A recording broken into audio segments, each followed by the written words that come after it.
Do you find yourself overwhelmed by the thought of making a career transition? I've been there and I understand the challenges you face. That's why I created the Career Compass, the ultimate guide for high achieving corporate women to make career transitions with ease.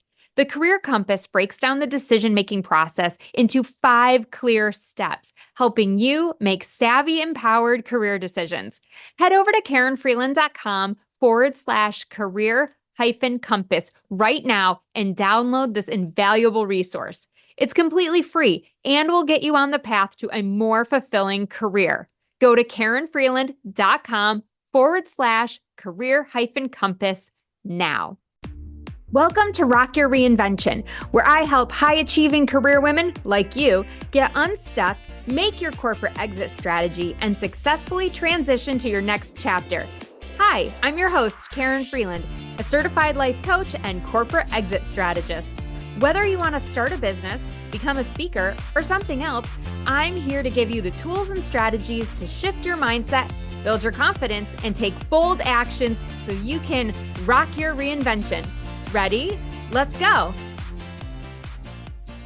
Happy New Year. I'm so excited that you are joining me today. Is this the year that you finally ditch the golden handcuffs and say goodbye to corporate? I sure hope so, because a better life awaits you. I'm personally thrilled for 2025. It's a new year, a blank slate, and a fresh start to become the person you were always meant to be. Now, that might seem like a really bold statement. A fresh start to become the person you were always meant to be. Let that sink in for a sec. The reality is, you have a destiny. Is it to be the operations manager at a tech company? Or finance VP at an energy company? Or compliance director at an insurance firm? Maybe you've never thought about it that way. I know I wasn't created to be a marketing director. That's for sure. It was just a hat that I wore for a bit, a means to an end, but it wasn't fulfilling. And it wasn't who I was ultimately created to be. We are so much more than our jobs and our titles. I believe that we both have a unique purpose that we were specifically designed to achieve. How cool is that? I find that very encouraging because we have so much potential within us that we don't even realize it. So much untapped potential, seriously. And we have to have that capability because we're recreated for a reason. So it would be an awfully cruel joke if we were created for something, but then not given the skills and talents that we needed to make it a reality, right? Therefore, if you think about this, we have a unique purpose. We were destined to fulfill it. And in order to fulfill that destiny, we've been given all the skills and abilities needed to achieve it. I mean, if that doesn't make you feel like you can accomplish anything, I don't know what will.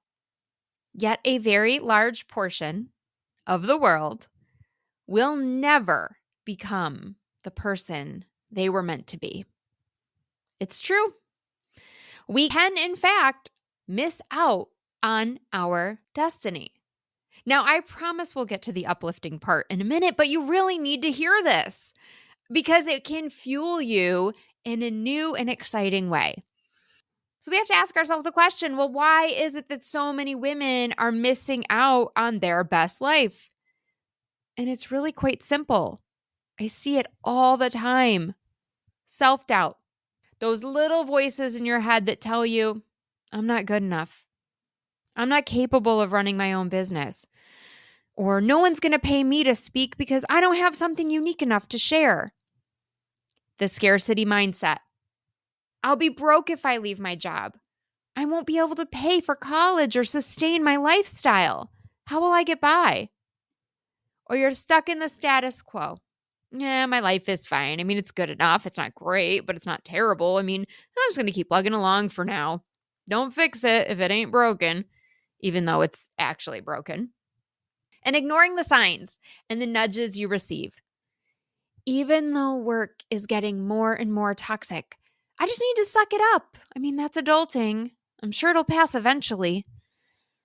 No, work is getting more and more toxic, so you leave so that you can go on to live your true purpose. And it's these little thoughts that hold you back from the life that you were meant to live. And it's also the day-to-day choices that you make as a result of those thoughts. So you could think about even just a typical weekend, right?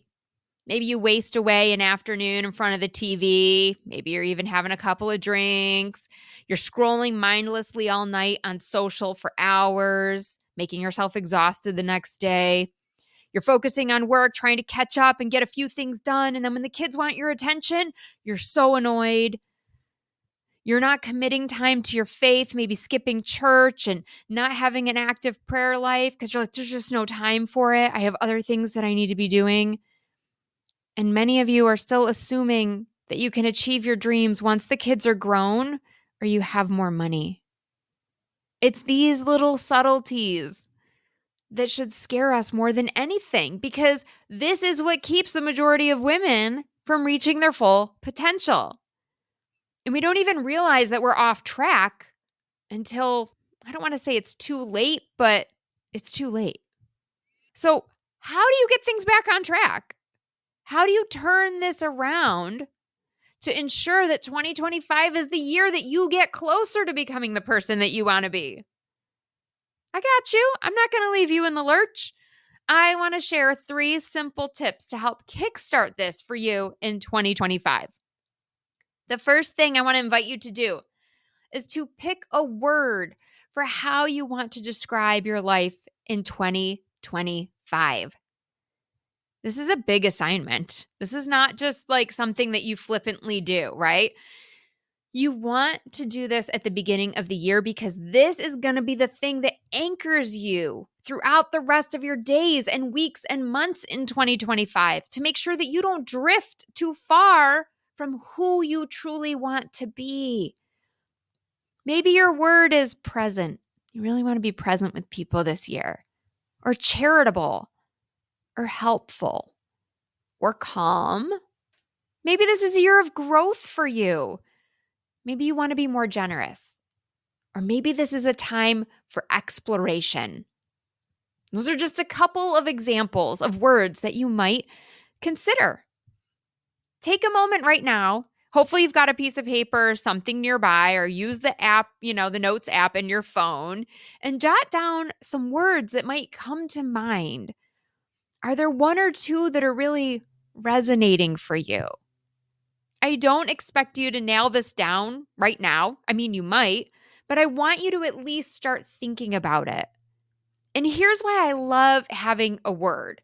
Because the sooner you set it, the sooner you can begin striving to live a life in that manner. It's also a great way to gut check yourself. So at the end of the week, right? Not the end of the month, not the end of 2025, but literally 52 times at the end of every week, you're going to ask yourself, am I living up to that word? For example, was I generous this week? Generous with my time, with my money, with my food, my material goods, right? Generosity comes in so many shapes and sizes. And if not, what could I have done to be more generous? How will I do things differently next week? Was I calm? Oh, I was actually. Well, what did I do to ensure that? And how can I make sure I do that again? Right? So it's not always that we don't live up to our word. Many times you will find, wow, I really did a great job this week of being helpful or present. And we want to acknowledge that, celebrate it, and see how we can do that again. I have personally done this for the last 2 years where I have chosen a word for the year, and I have found it so incredibly helpful. It is structured enough for me that it gives me something to strive for, but yet still really flexible so I don't feel too locked into something. And it helps me stay on track so that I can actually live the life I was truly meant to live. Okay, once you set your word for 2025, the second thing I want to invite you to do is set your priorities for 2025. We've all seen that experiment where a teacher, probably in your science class, fills a jar with a bunch of big rocks. And then they ask the class, is this jar full? And they say, yeah, of course. They're like, you can't fit anything else in there. And then the teacher adds smaller stones, and all the students go, oh, wow, okay. And they ask again to the kids, is this full? And of course, this time they go, yeah, it's really full. And then the teacher pulls out some sand and then again some water, right? Until it is actually full. The water's gone into all those nooks and crannies. And our lives are so much like this experiment. We pack them full with everything. Anything and everything we can pretty much fit in. We just cram it into our days and our weeks and our year. But most of us go on from year to year without ever actually reevaluating any of our priorities, any of those big rocks, the small stones, the sand, the water that we let in our life. And that's how we get stuck in the status quo, right? So what we want to do now is to really consider those big rocks first. Do you take time to do that? I have a planner that I use every year. And the way I do this is at the beginning of the year, I put in all the big things, the weddings that are coming up, the birthdays, the days off from school, the kids' sports activities, their concerts and recitals. I just got done entering all of my son's lacrosse games to make sure that I can be at every single one of those. Those things have to go in first. Otherwise, you're inevitably going to miss something. And I didn't always do this. And I can tell you, I would schedule a business trip or some work event would come up, and then everyone in the family would be angry at me because I'd missed something really important. And that didn't feel good. And work was not more important. And so I had my priorities out of alignment. The other thing I would say is this is a really good filter for making decisions throughout the year. So maybe you get offered a promotion at work and you've been thinking about leaving, but you're not sure what to do. So you come back and you look at your priorities and you ask yourself, is this promotion getting me closer to my priorities or further away? Maybe you get offered a business venture with a partner and you're like, okay, I don't know what to do. Should I take the leap? Is this the time? Go back and look at your priorities. Will this help you get closer to them or further from them? But you have to make sure that you set your priorities, because without that, you're just going to be flailing in the wind again, right? Drifting further and further away from the person that you were actually meant to be. So just a quick share from my own life. My son has started thinking about homeschooling for next year. And so I'm going to be funneling my clients into Tuesdays and Thursdays when I know he'll be on campus in a full day of school, and then keeping the other days open for when he is home. And it's a very small shift, but it's one that's going to allow me to really keep my priorities in order and still service my clients and still do the thing that brings me so much passion and joy in this life. But again, if you don't know your priorities, it's very hard for you to be able to make those decisions and pivot when things change. So make sure you take some time to carve that out. And maybe you know some of your priorities right now and you can write them down. Otherwise, you're going to need to carve out some time to do that later. But don't skip this step. Whatever you do not forget to outline your priorities for the year. And they may change. Halfway through, something may come up. You may not have as many responsibilities in one area. Things will ebb and flow, and we can be flexible. But without setting this at the beginning of the year, when things do pop up, it's going to be more of a struggle to figure out how to pivot. And you may get taken off course if you don't have this outlined. The third thing I want to invite you to do is maybe my favorite. Simplify, simplify, simplify. Distraction is one of your biggest enemies. It is robbing you of precious time and energy. And distraction, it comes in so many forms, but we live such chaotic lives today in our society, and we are not meant to live like this.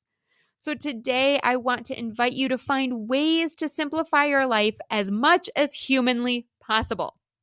Now, this is a pretty broad concept, but in a way, that's the beauty of it because it can be applied in a variety of ways. But here's the key. Okay, here's almost like a little catch. In order to apply this freely in your life, you have to do one thing.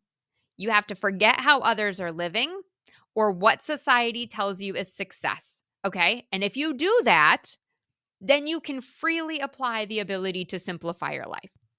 Because here's the thing, if I look at society right now, it tells me that making 7 figures is success, or that traveling to exotic places all the time is success, or that owning boats and cars and multiple houses is success.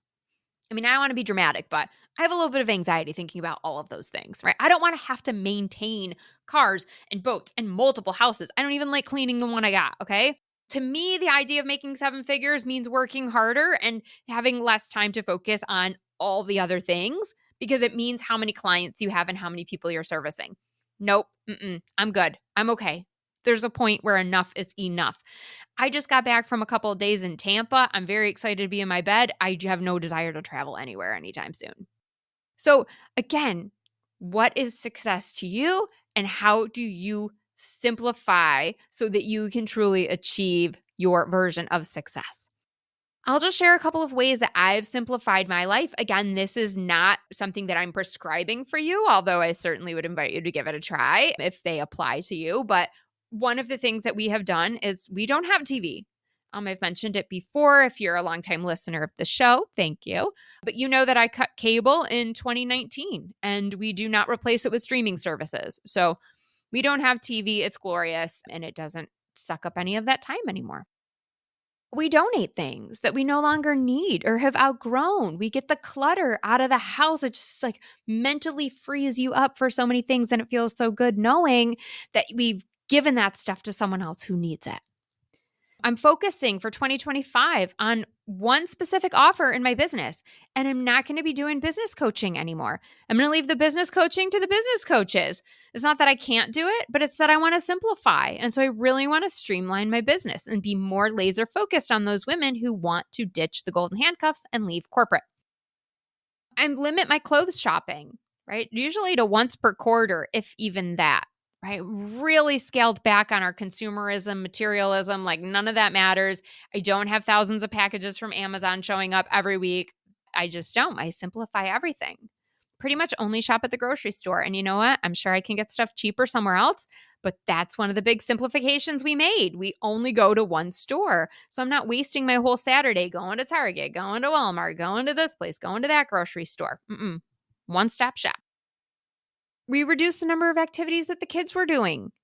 I'm very competitive. So my husband and I have had to have a lot of like come to Jesus moments where he's like, Karen, you're overscheduling us again. This is too much stuff. Like we don't need to do all these things.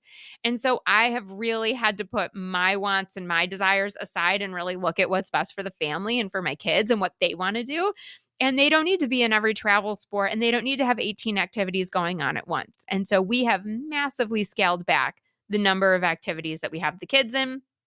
I'll just give you 2 more. I review my finances once a month. I always know where my money's going, where it's coming from. I have a very clear picture of that, and that simplifies things because I never have to be stressed about money because I always know exactly what I have and where it's coming from. And we created a system for chores with our kids. So I have 2 kids, so this makes it easy. If you have more than 2 kids, this is not as easy, but we have an odd and even number. So one son was born on an odd day and one was born on an even day. So who has to do chores? Who gets to put the money in the offertory at church? It's all based on the number system. So if it's an odd day, it's the older one. If it's an even day, it's the younger one. And it just simplifies everything because there's no fighting. It's like, nope, it's garbage day for you because you're the odd kid. Well, the one who was born on an odd day. And so you're the one who's going to do it. And it just makes everything easier. So for you, how can you simplify your life in 2025? And I know by doing this, you're going to have so much more time for your priorities and you're going to be more likely to achieve your word for the year because you won't have all of these distractions and other things that are taking up your precious time and energy. So there you have it, my 3 simple tips for kickstarting 2025 and making this the year you become the person that you are truly meant to be. And I'm curious, which one are you going to try first? Which one of these tips are you going to implement first? Either way, you're going to want to carve out some time on your calendar to set aside that word and really figure out what that's going to be for 2025. Outline all of those priorities, write them out, get them into priority order, right? There's a little work to be done there. And then really start journaling about this idea of simplifying your life and coming up with some ideas for yourself that you could do to make your life easier. Now, to help hold you accountable, because that's a big piece with coaching, got to make sure you actually follow through. I'd love to have you come into the Facebook group and share your word for 2025. We're inside Successful Working Women, Rocking Reinvention. I'll have a thread up for you to comment. So come join us in there, share your word, and you're going to be even that much more likely to achieve it by speaking out into the universe and sharing it with others. All right. 2025, here we come. This is your chance to turn things around, to make this the year you make better choices that allow you to become the person you not only want to be, but girl, you were meant to be. You were created to be and reach your full destiny. I'm rooting for you. And of course, if you need help with this is exactly what I do with my clients. So keep listening for details on how to book a call with me. Happy New Year. Thanks for tuning in. I hope you're inspired to take action by committing to one of the tips or strategies we talked about in today's episode. If you want more accountability and support, I've got your back. Book a complimentary Empowered Exit Strategy call today. Visit KarenFreeland.com to learn more and book your 45-minute session. Until next time, stay fabulous.